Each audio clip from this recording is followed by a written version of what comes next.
বোঝা গেল ফুলের সৌরভ, মানুষের গৌরব চিরদিন থাকে না। বেলাল যখন আজান দেয়, বেলালের এশকের ধাক্কা গিয়ে লাগে আরশে আজিমের মধ্যে। এই বেলাল কেমন বেলাল জানেন? এই বেলাল সর্বপ্রথম হাসরের মাঠ যখন কায়েম হবে, যখন নবীজি কসওয়া নামক উটের উপরে বসবে, ওই উটটা যাবে বেহেশতে। যে উটে রসুল চলতেন, উটের গলার মধ্যে একটা রশি থাকবে, এই রশিটা হযরতে বেলালের হাতে থাকবে। রসুল ঢুকবে জান্নাতে, পিছন পিছন বেলাল ঢুকবে। আজকে আমার দেশের অনেক ভাইয়েরা মুয়াজ্জিনদের ধমক মারে, ইমাম সাহেবদের ধমক মারে। প্লিজ মুয়াজ্জিনকে ধমক দিবেন না। হাসরের মাঠে মুয়াজ্জিনের চেহারা সবার মাথার উপর দিয়ে নূরে চমকাবে। আপনি কাকে ধমক দেন? ৫,০০০ টাকা বেতন দেন না, ১০,০০০ টাকা ধমক মারেন। প্লিজ ইমাম সাহেব ধমক দিবেন না, সাবধান করে দিলাম, কখনো ধমক দিবেন না। কারণ এরা পেটের দায়ে ইমামতি করে না, এরা শুধুমাত্র মেহরাব দ্বারা পাহারা দেওয়ার জন্য ইমামতি করে। আর না হয় এই ইমাম সাহেব যদি সিনজো চালাইতো, সে ৩০,০০০ টাকা রুজি করতে পারতো। কথা বলেন ঠিক না ঠিক? আজকে ইমাম সাহেবকে মূল্যায়ন করতে চান না। সমাজের মানুষদেরকে বলবো, ইমামকে নেতা হিসেবে সবার অগ্রে রাখবেন। একটা কাজ করবেন, ইমাম সাহেবকে বলবেন, একটা দোয়া করবেন, ইমাম সাহেবকে বলবেন, একটা দিনের কাজ করবেন, ইমাম সাহেব থেকে পরামর্শ নেবেন। আর কথা বলেন ঠিক না বেঠে? ইমাম সাহেবের সম্মান দরকার আছে না নাই?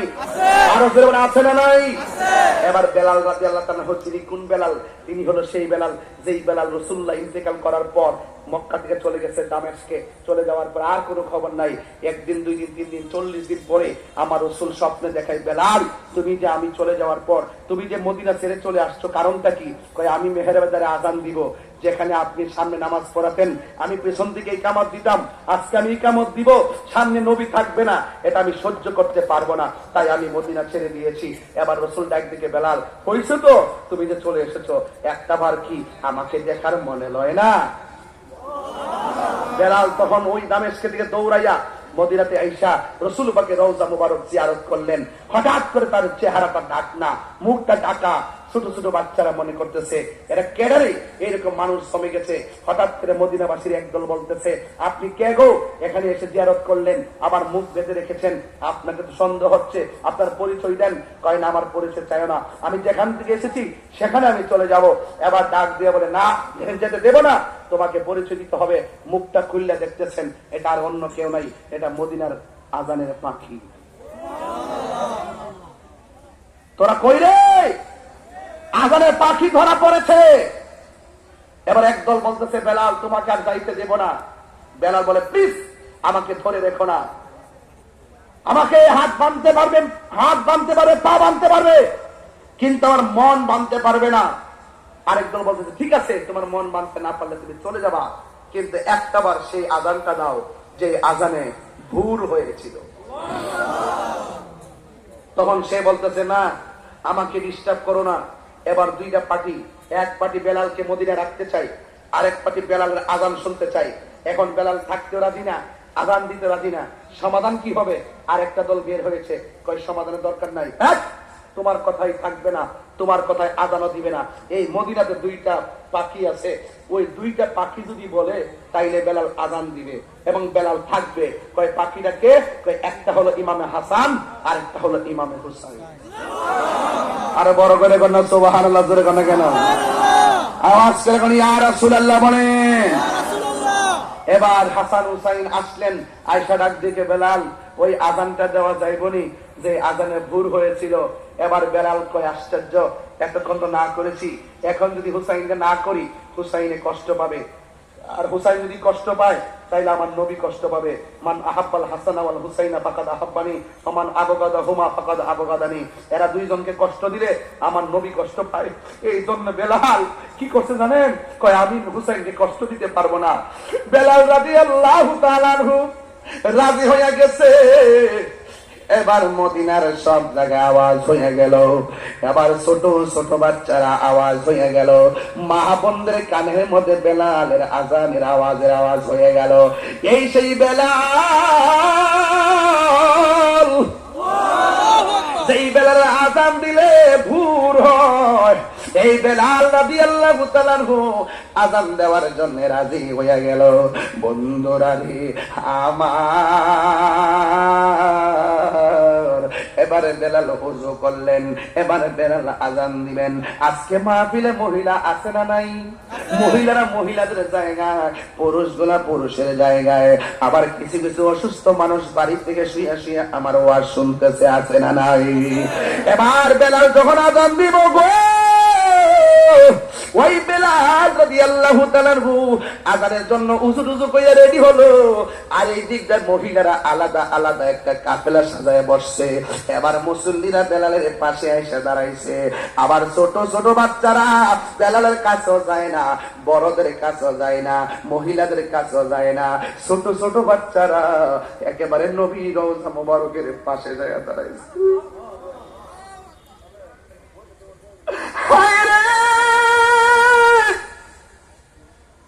কেমনে আমি বুঝাইতাম বেলাল, ছোট ছোট বাচ্চারা নবী রওজার পাশে যায় দাঁড়াইলো। মুরব্বীরা কয়, ও পোলাপান ওখানে কেন? বেলাল তো এখানে আযান দিবে, সবাই এখানে, তোমরা এখানে আসো। কয় না না, আমরা এখানে আইতাম না। আমার মা কইছে বেলাল রাদিয়াল্লাহু তাআলা নবী ইন্তেকালের পরে বেলাল মদিনা থেকে চলে গেছে নবীর বিরহে। আজকে বেলাল আযান দিব, আমরা ছোট ছোট পোলাপানের মন বলতেছে বেলাল যখন আযান দিব আমার নবী রওজা মুবারকের ভিতর থেকে বাহিরে হয়ে আসবে। তিনবার করি ইয়া রাসূলুল্লাহ।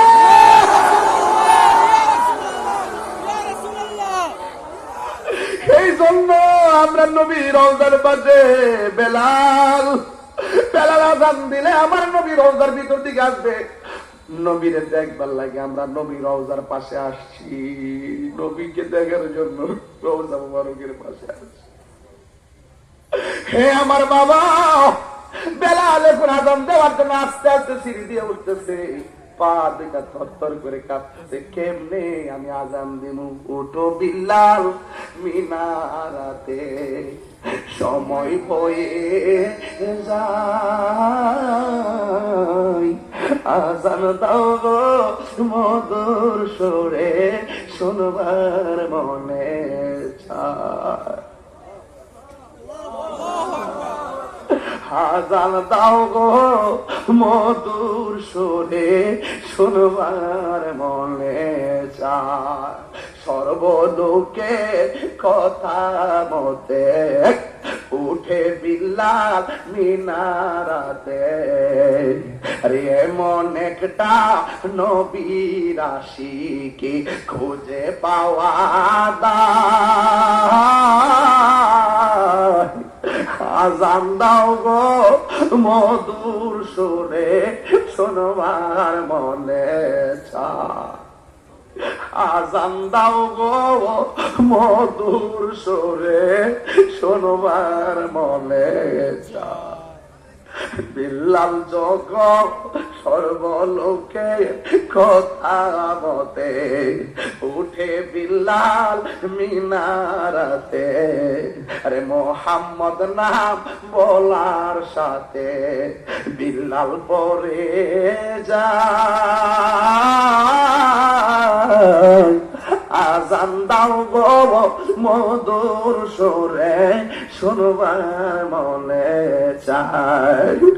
আযান দাও রে মধুর সুরে, শুনবার মনে যায়।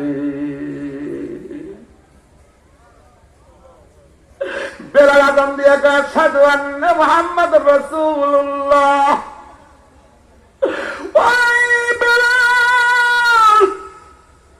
হঠাৎ করে আযান শেষ না করে পড়ল কেন? বেলালকে আমি যখন আশহাদু আন্না মুহাম্মাদুর রাসূলুল্লাহ বলছি,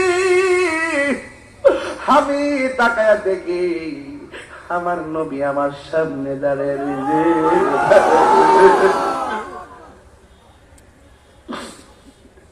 আমার নবীর দেখা আমি আর থাকতে পারি না রে, থাকতে পারি না, থাকতে পারি না। এই জন্য আমি বললাম বেলালের চেহারাটা ছিল কালো, বেলালের দাঁত গুলো ছিল উঁচা উঁচা,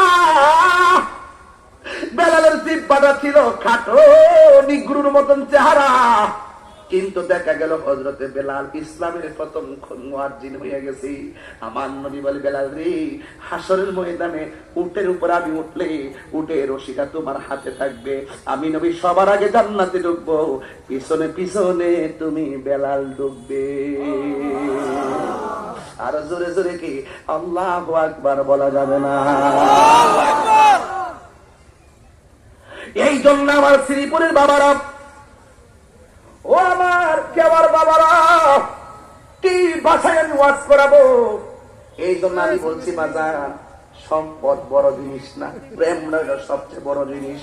সুন্নি যারা তাদের হৃদয়টা অনেক নরম রে, এদের দ্বারা দেশেরও ক্ষতি হয় না, ধর্মেরও ক্ষতি হয় না। এদের কথাই যদি শুধু চলতো, এই দেশটা সম্প্রীতির বাংলাদেশ হয়ে যেত। ঠিক কিনা? এই জন্য আমি আপনাদের সামনে পায়ের মধ্যে হাত দিয়ে বলে দিয়ে যাই, জীবনে কোনোদিন নবীর বিরুদ্ধে কথা বলবেন না, জীবনে কোনোদিন ইবাদত ছাড়া থাকবেন না। আজকে আমি আসার সময় ঘরে আসার নামাজটা পড়া মনে মনে ভাবতেছি আজকে নামাজ ওয়াজ করব, কিন্তু স্টেজের মধ্যে বসার পরে আপনাদের মহব্বত দেখে আমার মনটা এমন চিল্লায়, কোনোদিন ওয়াজ করি না, আজকেই শুধুমাত্র চিল্লায় চিল্লায় ওয়াজ করলাম। তবে পায়ে দিলে বইলা দিয়া যায়, যদি তাহিরি ওয়াজ 2 মিনিটের জন্য ভালো লাগিয়া থাকে, জীবনে কোনোদিন মা বাবার মনে কষ্ট দিয়েন না, মা বাবার পায়ে দিলে মাপ চাইবেন। আর মা বাবা যদি কবরে থাকে, কালকে যায় মা বাপের কবর পাশে যায় জিয়ারত করবেন। আমার আব্বা নাই, আমি কেমনে আমার বাপরে যায় বাড়ি দেখবো? আব্বা তো একলা একলা পাশের বাড়িতে শুয়ে রয়েছে, হয়তো বাচ্চু ভাইয়ের আব্বা আম্মা আছে কিনা আমি জানি না। যদি বাবা মা থাকে বড় ভাগ্যবান রে। আমার বাপ নাই, ওনার আব্বা নাই, আমি গুনাহগারের আব্বা নাই। আরে বাপটা যে কত কষ্ট করে মানুষ বানাইছে, জীবনে অনেক দেখছি খালি ব্যাগ নিয়ে বাজারে গেছে, আবার সন্ধ্যাবেলা ব্যাগটা বইরা বাজার লইছে, কেমনে আনছে টেরও পাইলাম না, কোথায় থেকে টাকা পাইলো জিগাইলাম না। বাপটা যখন 10,000 টাকার বেতনে চাকরি করে না, আবার চাহিদা মিটাইতে যাইয়া কোনোদিন চেহারা কালো করে নাই, কেমনে করছে আমি জানি।